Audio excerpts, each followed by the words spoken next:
Here it goes. All right. Welcome, everybody, to our next episode of Mental Health Awareness.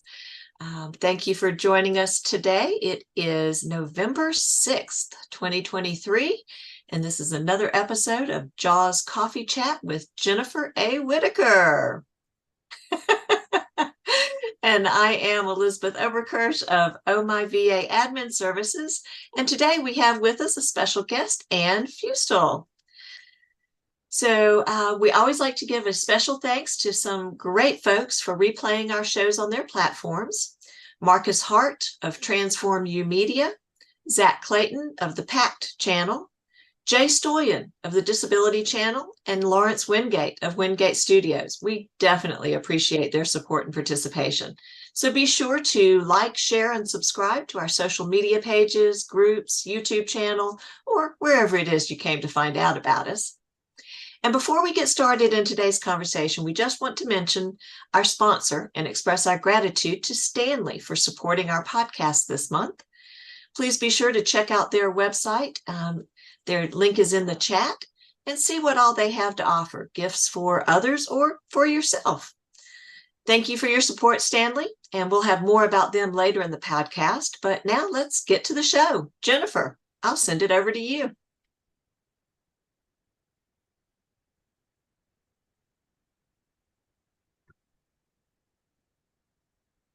See if she can get off mute. It seems to be stuck.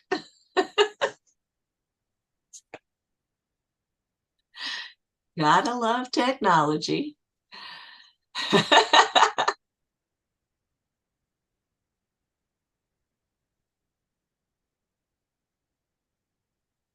Well, until she can get off mute, which seems to be stuck. Ann, welcome. So glad you could join us today. I understand you have a special perspective on mental health. Can you tell us a little about that? Sure. So I wrote a book about my mental health journey, about movies and how they affect mental health. Oh, And I go through a sort of a movie guide to the movies that affect me the most positively. So my book is called Our Favorite Movies: How Films Affect Our Mental Health. And basically, I show people how movies can lift their spirits, how they can connect with other people, understand themselves a little bit better, and even be a kinder person. So movies can do a whole lot for us. And there's a whole bunch of research to back that up. But one of the things that's really powerful is our comfort movies, the movies that we keep going back to, and how much those really affect us mentally. oh, definitely. Definitely. I remember one movie I watched, I think it's called Ghosts. It was with, I think, Whitney Houston and maybe Patrick Swayze. I can't remember who all was in it, but it had a huge impact on me emotionally. I was a mess for days after that. It kicked in my PTSD, Oh, the loss and separation and the anxiety and stuff all around that. This was back in the probably late 80s, early 90s, maybe. And it really messed with my head big time. Well, that's yeah. like my older sister, after she watched what was that big famous one?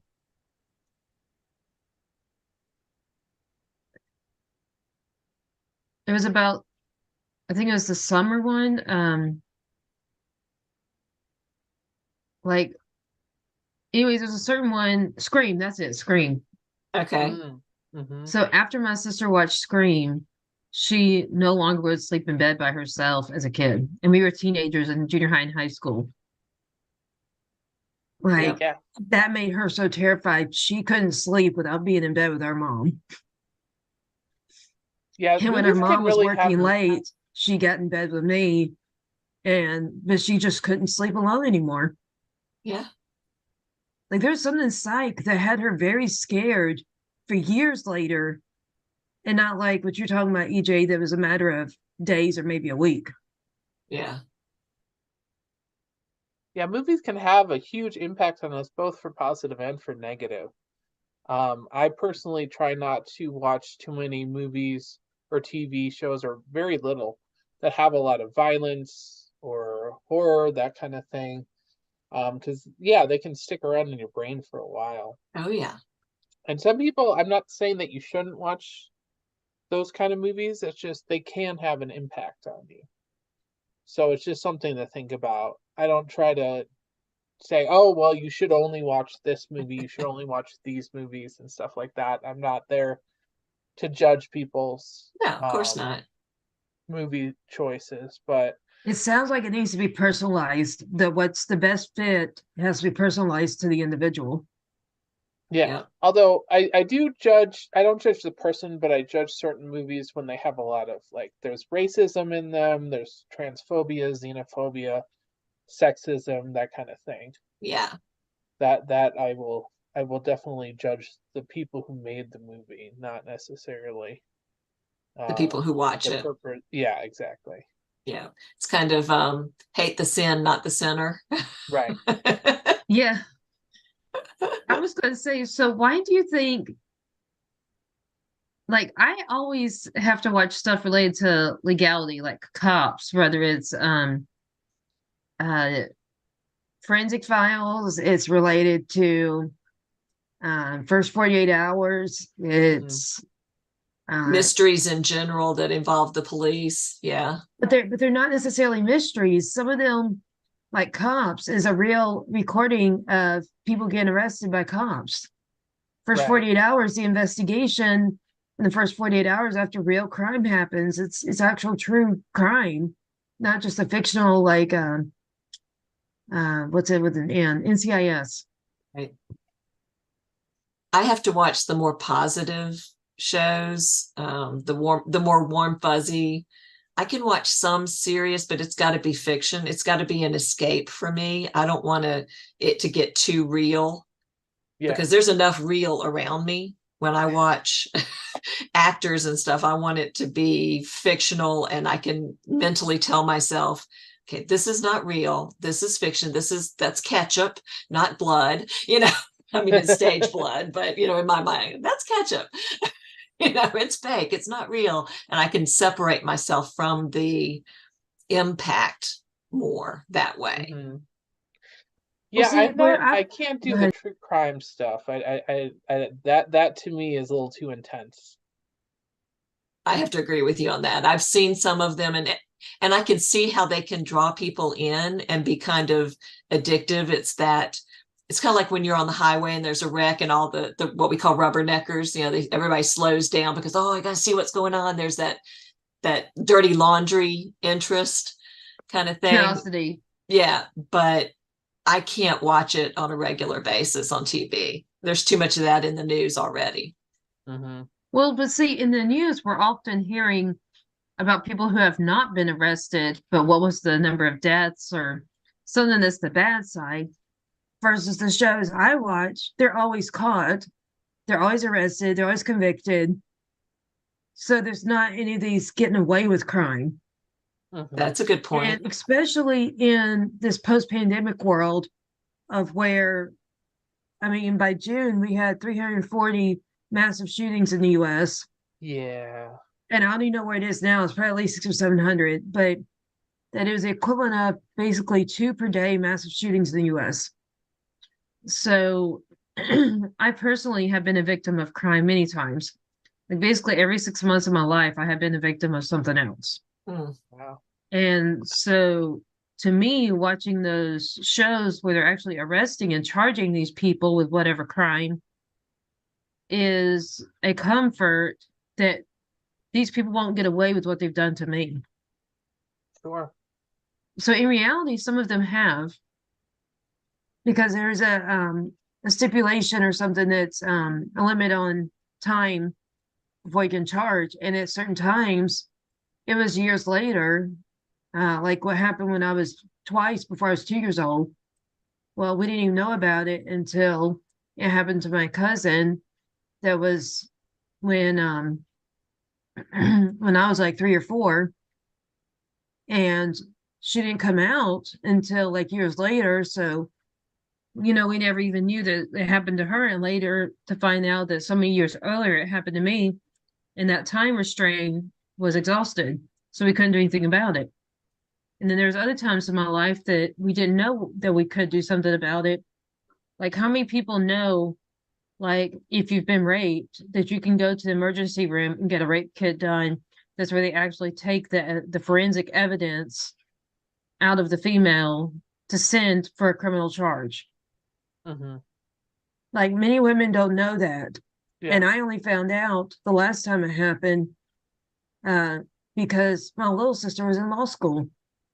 So Yeah. she was at that certain point in her studies. They just learned about it a matter of days or weeks before it happened to me. I mean, so for those that are the everyday and don't have that sister in law school or the other family member that's a lawyer, Mm-hmm. most don't know you can even do anything about that to collect evidence. Or if they Right. do know about it, they feel too much of the shame and victim guilt and things like that to be Or willing fear. to, or fear Or of fear. It's exactly, like or one of being mine, willing to go to an emergency room and say, hey, this happened to me.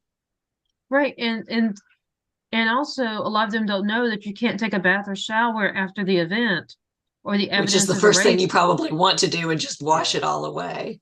Right, which means that then going to the hospital to get the forensics um, would would have nothing to collect. Right. It's tainted at And that point. there's a struggle, there's emotional struggle you're talking about, but then there's also the feeling of um, like no knowledge that they can get this done, or maybe they just want to sleep on it because the emotional toll, Mm-hmm. or even just, I mean, there's so many things. There's The the even trauma the of it. right, like for example, one of mine, he served only 3 days for doing it to me. Mm, Wow. And so he's back on the streets. And since I pushed charges, I don't know if he'll come after me yeah. out of anger and rage of that he had to go spend time. Yeah. And pay for But his it crime. didn't really protect me other than 3 days. So that could intensify the idea that if you press charges, it could intensify the fear of the Repercussions. somebody. Yeah, the Repercussions could. repercussions. But see, with me watching those crime movies and TV shows where it's always a good outcome that somebody is charged and arrested and gets a long sentence, it's comforting with what I've given you all a synopsis of what's my real life experiences that really were not as, so to say, beautiful and great of a turnout. Yeah. Right. Or the funny of the stupid crimes, the how stupid can a criminal really be, which Yeah, adds well, to the that's the comic comical side side of of it. it, which is not normally a part of crime. You don't think of it being comical, but some of those Well, shows it can actually just be. like if you've seen Court Cam, um, it's people acting out in court. Well, if you were actually in court when it happened, you'd be in trouble for laughing. Yeah. And most likely you'd be one of the people afraid. But at least watching it on TV, you get to laugh at, like you said, the stupidity, like say they were there for a life sentence because of whatever crime, and then they beat up the cop out of rage, so then they have 2 life sentences. Yeah. Well, I never thought about the fact that would be a reason why people would watch true crime. So that makes a lot of sense to me. Tell Well, us see, more and about that, your book. yeah. Sorry? Tell us more about your book. Sure. So my first section I go is almost like a memoir. So I sort of talk about my experiences with my mental health. I started uh feeling depressed and anxious when I was around 10 years old. And that was mostly because of bullying that I was dealing with, but it was also because I have a long history of mental health issues in my family. Mhm. So I it's just been always part of me that I've had mental health issues. And so as a kid, I just dealt with a lot of suicidal ideation. And it was really hard, and it was hard for me to relate to other kids when I was young, so I didn't really Yeah, have a lot of friends. So I sort of talk about that. Um, I can relate to that. I had a yeah, similar, not nearly the extent it sounds like you had, but I had a similar time frame where I had trouble with that as well. yeah. So dealt with that, and suicidal ideation got really a lot worse in my teens. And end up with an suicide attempt in my late teens. And I was hospitalized. I've been hospitalized several times over the years. But it was in college when I discovered that the movie The Princess Bride could actually make my symptoms go away while I was watching the movie. So, Wow. yeah, like I could just be like almost in a flow state while I'm watching the movie and just completely engrossed in it. And everything else just sort of is by the wayside. Yeah. Which is So, how I view all TV shows. If it can make me just kind of get rid of real life and get me away from my issues for a while. exactly. Yeah. Exactly. So, yeah, um, so I sort of go through that, and then in the book, I also talk about um, something I call the ick factor, which is how how much movie a movie can help me versus stuff in there that I really don't like the racism, the sexism, or the violence, or whatever.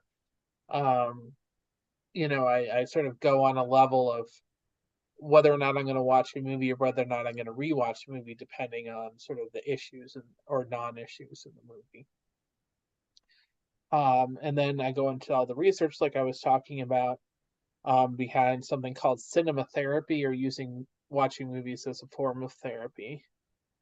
Um, and then I picked about a dozen movies, and I sort of talk about my thoughts on each movie, and how they affected me mental health wise.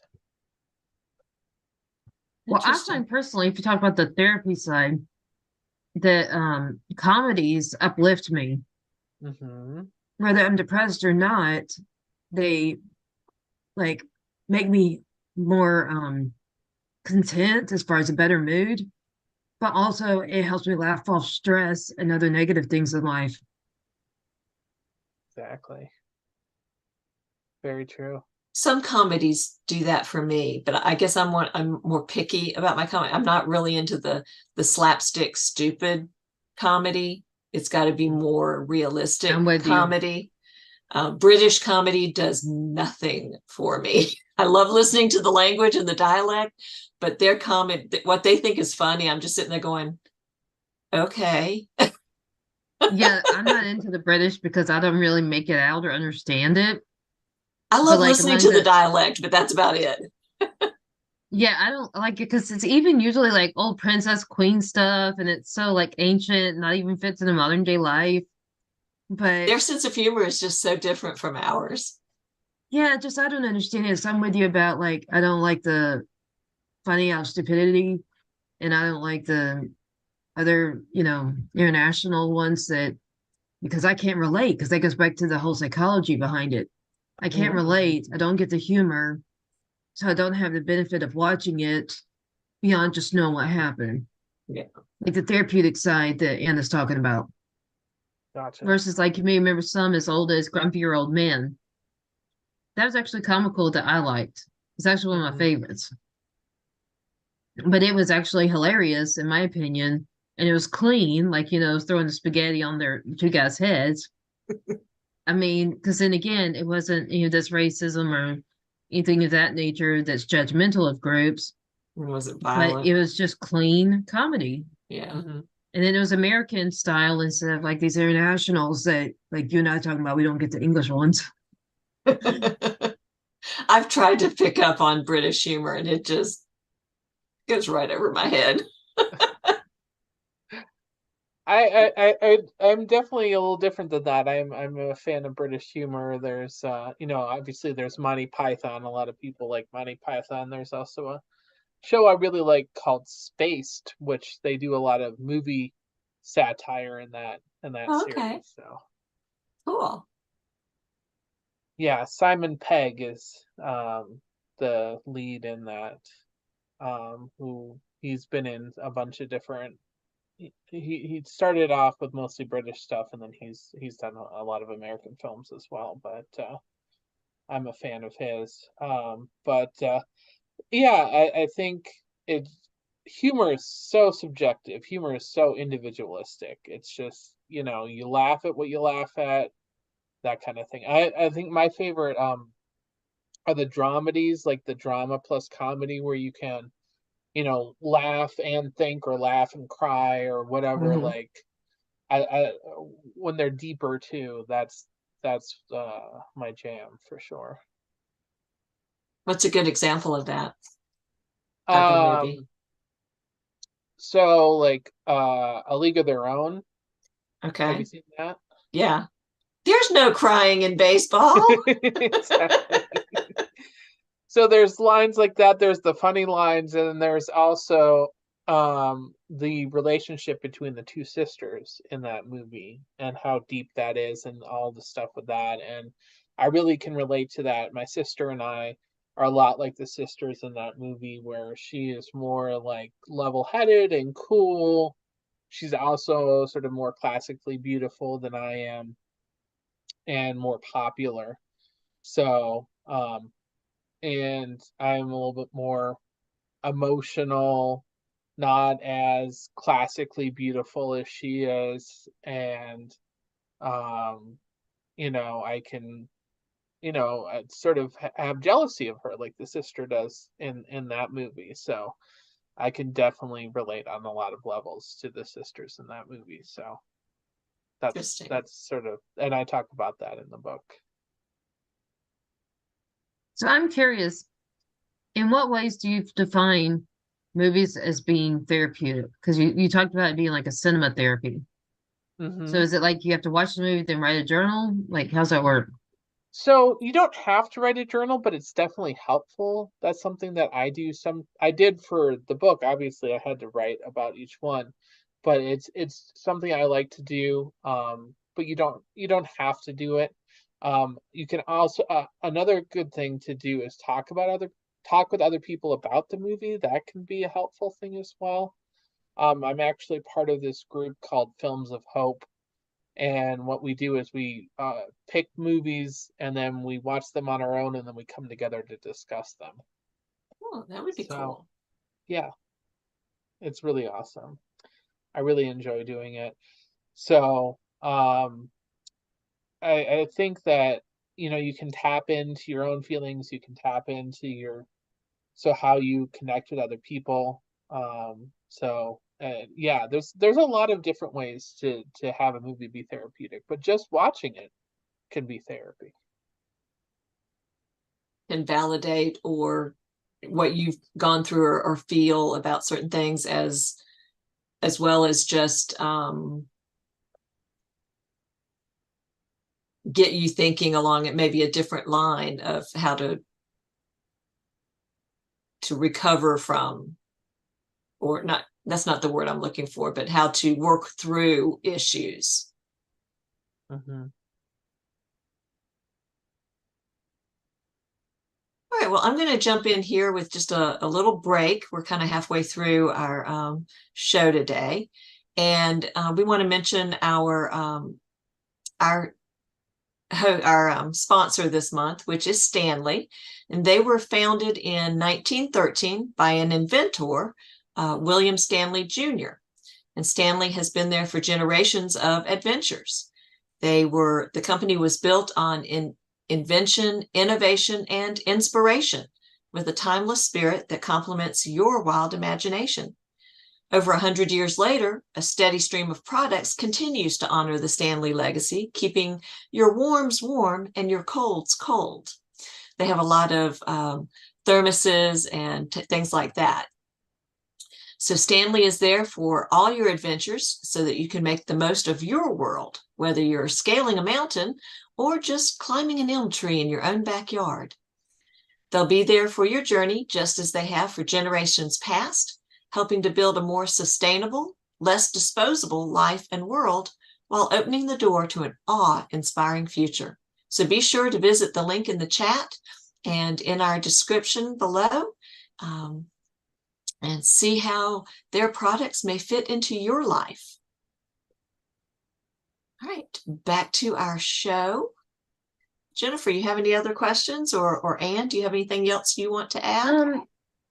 Well, I was just gonna let you know that I do need to leave early, but I'm gonna make you host if you'll carry on and do the other half with Anna, please. Okay. And then you'll be the star, Anna. Okay, sounds good. All right. Well, I'm glad you were here at least while you were, Jennifer.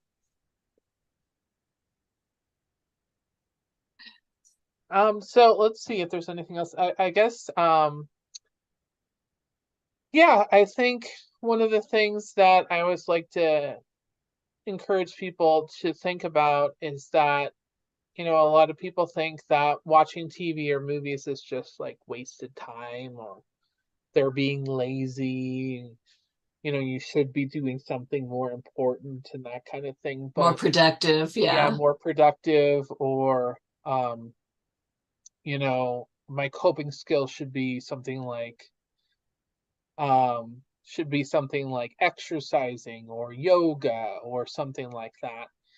But really, I think as long as you're not doing something that's harmful, as long as you're not watching movies 24/7, then I think movies can be, and even then, some people can, that's there's situations where, for instance, somebody who's homebound and just needs to be watching TV all the time or movies all the time, I'm not going to judge that. Right, right. I'm not going to judge But that. if you should be taking care of the kid or the baby, or something that you're neglecting because you're watching the movies, then yeah, you're right.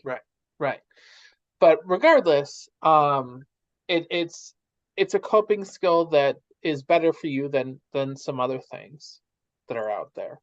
And it's, you don't need to be doing stuff that's like super healthy 100% of your coping time, because I think sometimes people almost get like obsessive about what they're using to cope Right. in their life with.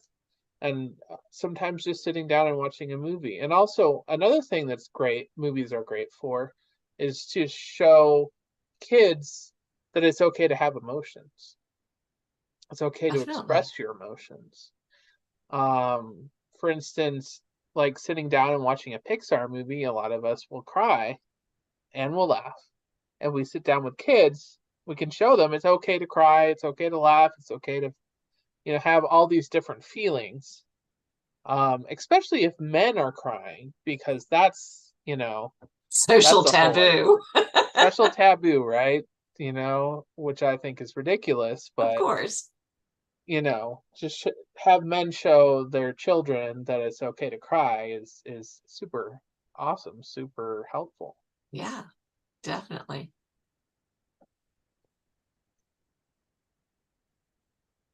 So, but yeah, I think I'm trying to think if I'm sure that you can keep asking me questions, of course. Of course, yeah.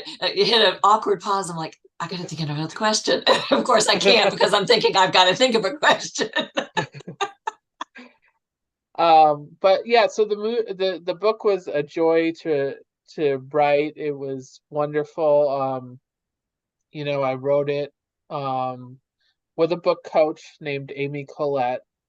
That was a great experience. Just the whole, I've always loved writing. I've been writing since I was a little kid. So the fact that I got to write a book is just awesome. And so yeah, the experience was like one of the best of my life. If any of our listeners wanted to check out the book, where could they find it? Sure. So there's two places. One, can I give you a link, or well, yeah, why Absolutely. don't you? So the website is We Are writingwisely.com. And that's my website in general. Because I also do other writing and editing, data entry and transcription.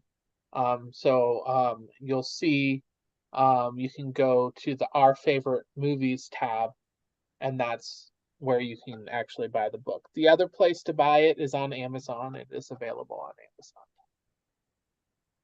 Amazon. Okay, so it looks like that's wearewritingwisely.com. Did I get that correctly? That is right. As well as Amazon. And the name of the book one more time? Our Favorite Movies, How Films Affect Our Mental Health. Films affect our mental health. Excellent. How long ago did you write it? Came out in 2019. Fantastic. Are you planning to write any more?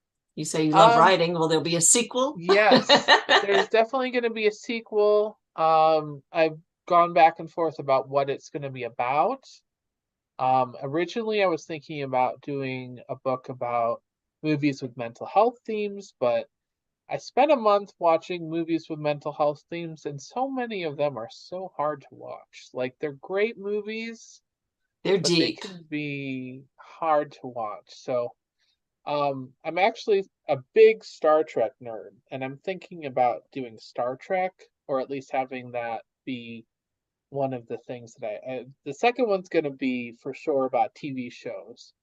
It's just whether it's going to be just about Star Trek, like different Star Trek series, or it's going to be about a bunch of different series. I was also thinking of the TV show The Good Place as one of them. Have you seen that? No, I've not seen that one. So The Good Place is basically about, there's this woman, Eleanor, who has been done a bunch of bad things in her life, and then she wakes up in the good place, and she's very confused. She's like, why am I here? I was not a good person. And it sort of goes from there. So there's a lot of spoilers and stuff that I can talk about with, but it's basically a story about friends and how close they can become to each other, even if they're very different. And Sometimes those are the best friendships. exactly. Um, and it's about ethics and morality, but it's funny. It's a sitcom about, yeah, about and philosophy. So there's a former philosophy professor who's died and is in this The Good Place, and he's a big part of it. So he sort of teaches the other characters about philosophy and ethics. Very cool. Yeah. So a lot of it's a big thing, then there's like Facebook groups around it, and Oh, wow. it was on, I want to say, NBC, maybe. It was on Okay. a major network when it was out, but it's on Netflix now if you have Okay. Netflix. But it's just, yeah, it's just such a positive show, and a very sweet show. So I definitely recommend that to everybody as something to watch that's a little bit lighter, or But at still least makes you lighter. think. It makes you think for sure. And Kristen Bell, who played Anna in Frozen, is just a delight. Oh, cool. Well, since we're talking about movies, I happen to have an insider trading knowledge that you happen to co-host a certain networking group. Can you tell us a That little bit is about that? correct. Sure. Yeah, so I host Happy Neighborhood Projects, which is on, I don't know how much you've talked about Happy Not a Neighborhood lot. Project before. So basically it's a free online networking community um, that is pretty darn awesome, that I got connected with almost 2 years ago now, and I've been going I think I've been going every week since I started, That's at awesome. least once a week. So they've got like over 20 meetings a week that you can attend. If obviously you're not going to go to all 20, but I mean, I suppose you could. It's probably not going to happen. If you have nothing else to do, but maybe watch a movie. So I am a co-host of one of those meetings, which is Movie Lovers. And that's every Thursday at 7 p.m. Eastern. And basically for movie lovers, what we do is we have movie discussions, we do movie trivia, and we do networking, which we either do breakout rooms or we stay as one room online, and we just have a lot of fun. It's definitely my favorite hour of the week. So definitely encourage people to come, and you can put the link in the. Should I grab the link for that? Yeah, grab a link for that and put it in the chat for us. Will do. So again, that's Happy Neighborhood Project, and it's the Movie Lovers segment. So yeah, they have quite a few different groups there. Movie lovers, pet lovers, travel lovers, different areas across the states, a couple of foreign overseas. We've got Australia, we've got Canada. I think we still have India. Do we still have India? I believe so. I Because know we we've had got, a shake up. yeah, we just reorganized everything. Because I'm also co-host, and I get to, now that the States is getting a little bit chilly coming up on winter, I get to go to the Caribbean virtually because I'm going to be co-hosting down in the Caribbean. So Okay, I went ahead and put that in the chat. excellent. All right. That way, any of our listeners who want to join that can use your link to get to Movie Lovers with HNP, Happy Neighborhood Project. Yeah. So that's been a lot of fun. I've been doing that since February of this year. That's when we started the group. Yeah. And they sought me out because, I've been talking about my book, and they said, "Hey, Anne, we know that you love movies, so why don't you come join us to start this group?" So Excellent. that you always feel good when people, will reach out to you to do that. It's definitely a good feeling. For sure. So I've been, yeah, I really think that the Happy Neighborhood Project has really helped me have a nice online base of people, and I've also been doing some more networking in person recently, which is great. Excellent. But you got to drive places. Yes. It's a little different if somebody can't show up to an online meeting because you're just like, okay, I can just stay home and Right. But if you get to an in-person one and there's only 4 people there, it's kind of like, okay, why did I drive here? Or they stand you up, or they're late, or Yes. super late. Like I'll be a couple of minutes late fairly regularly. Like I will own that. There's nothing wrong with that. Who isn't? But if you're like 20 minutes late, then that is a whole other thing. Oh, yes. Yeah, you can't be home working on stuff and waiting for a 20-minute late person. So right. Anyway, but it is, it's good to be leaving the house more often. And that's good for your mental health. We've had a discussion about that on this show before. Getting out and being with other people can be beneficial for your mental health as well. Exactly. Yeah, I just came from a meeting, an in-person meeting that I just had with somebody, and now I've got somebody to do my business cards, so I'm happy. Excellent. That's wonderful. Okay, well, I think that's about all the time we have for today. It's been great having you here, Anne. I'm so glad you joined us today. Yeah, I'm glad to be part of it. I had a lot of fun. Yeah, hopefully you will be able to join us again next week. We'd love to have you again. We can talk some more about your mental health journey. That'd be great. Sure. It's like if you're open to being any more specific about it, we hedge, depending on our topics, we hedge what we've talked about it on a personal level. It's just what you feel comfortable sharing. Sure. So our listeners, we want you to know that we will definitely be back next week, same time, same bat channel. Mondays, it's 2:30 Central, 3:30 Eastern.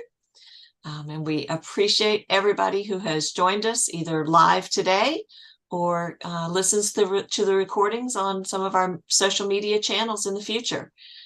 So again, be sure to like, subscribe, and share our pages, and check out our website to find out more about other podcasts that we have. That would be the website is jensbooksandmore.com. So until next time, we wish you a productive and enjoyable week. Take care, and be sure to check out Stanley in the links and find out more about what all they have to offer, because they have been so supportive of our podcasts. So until next time, we'll see you later. Thanks so much again, Anne.